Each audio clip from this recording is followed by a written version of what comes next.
Traditionally, westerns take place at a time and in a place where land, life and fortune were for the taking, if you had the ambition and strength to seek them and keep them. Niceties such as law, order and morality were put on the back burner as men and women set about building lives, businesses and empires in this untamed land. Unruly men such as William Money, Little Bill Daggett and English Bob were the result of this time, and their presence may even have served the purpose of establishing an order of sorts, though with little or no regard for legality and principle. However, as objective law and order began to spread, they had to adapt to their environment.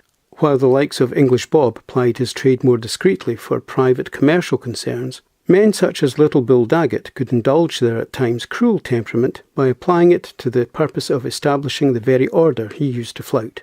Others, like Will Money, settled down to family life and farming.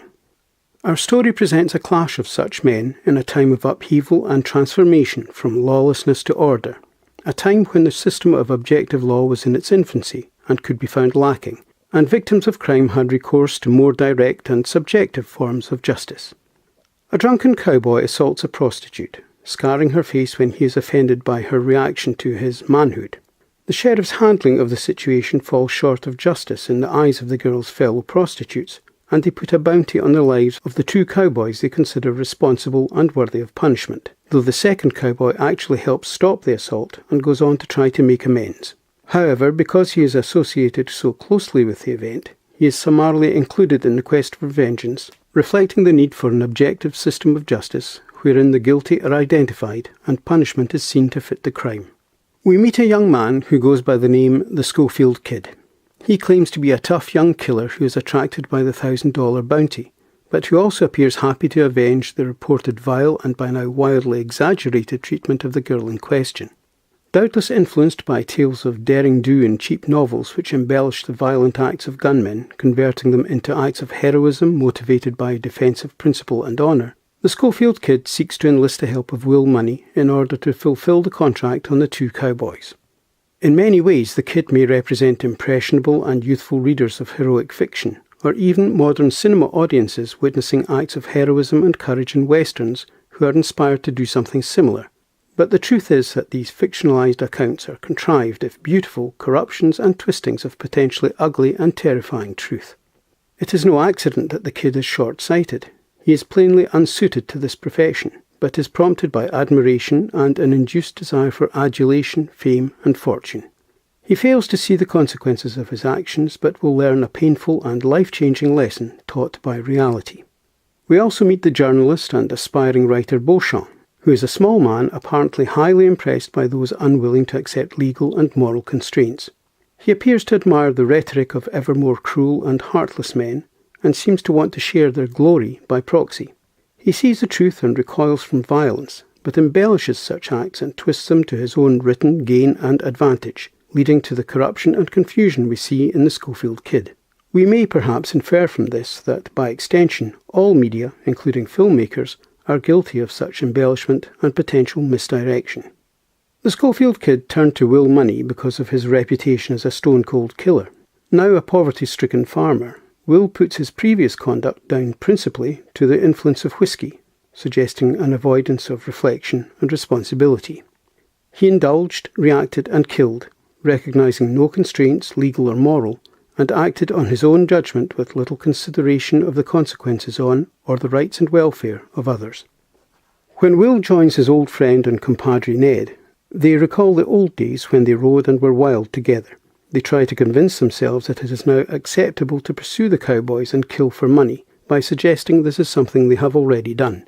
But it is implied they generally had reasons to kill, though on reflection they appear to doubt the validity of these reasons.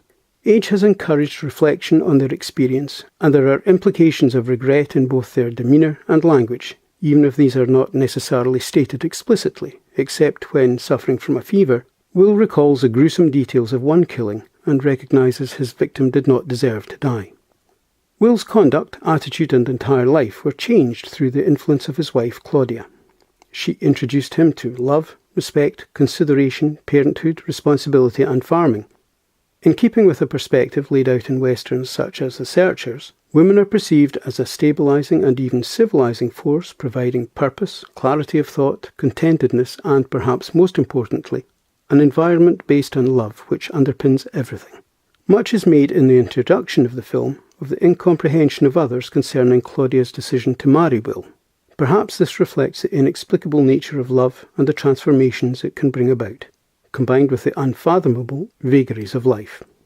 When Claudia dies, Will tries to maintain his new life, but it is a struggle work-wise and financially, and he is tempted back to his old ways through the need and lure of money. His repeated insistence that he isn't like that anymore suggests that even though he has learned to see things differently, to reflect and care for others, and has experienced the benefits of this revised outlook, he may be afraid that without his wife's influence and with exposure to past attitudes and actions, he will revert to the undisciplined killer of the past. Desperate and driven ironically by a desire to care for his young children, he leaves them to fend for themselves for a couple of weeks and sets off to kill for money. Thus we see that the facade of civilization and morality may be dropped in times of desperation and threat to personal survival. Very often in Clint Eastwood films, the heroes can be reactionary, judgmental and extreme, but the audience finds that acceptable and even attractive because guilt is assured on the part of the antagonists, whose actions are also extreme but are the result of self-centred determination, amorality and lack of compassion. There is therefore often no question of regret, remorse or a troubled conscience.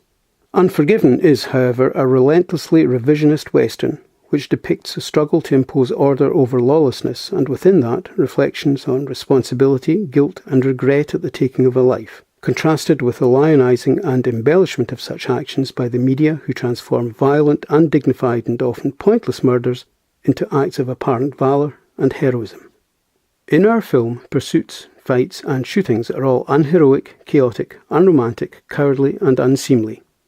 Will Money is no hero figure. He reduces everything to the simplest of terms and kills for money because he has to do what he must to survive. But then he must live with it. He knows in his heart of hearts that these cowboys don't deserve this paid-for vigilante vengeance, and he is undoubtedly aware that this knowledge will eat away at him, but he sees no alternative. When facing death, Little Bill Daggett protests that he doesn't deserve to die in this way. Ignoring the fact that Little Bill was about to die as he had lived, Will points out that it is not about deserving. There is no morality. There is only action, reaction, and living with the consequences, if you are willing to take matters into your own hands, thus accentuating the need for an objective system of law and order which aims to uphold the principle of fairness and justice for all. Strikingly different in tone from Eastwood's previous westerns, this, his declared last western, is doggedly authentic and naturalistic in terms of script, direction and production values, and suggests that while entertainment certainly has its place and can even invite worthwhile reflection and thought, it may be based on an ugly, painful and thoroughly unromantic reality. Interestingly, similar themes were pursued in The Shootist, John Wayne's last western. My thanks for taking the time to watch this video. I hope you found it of some value.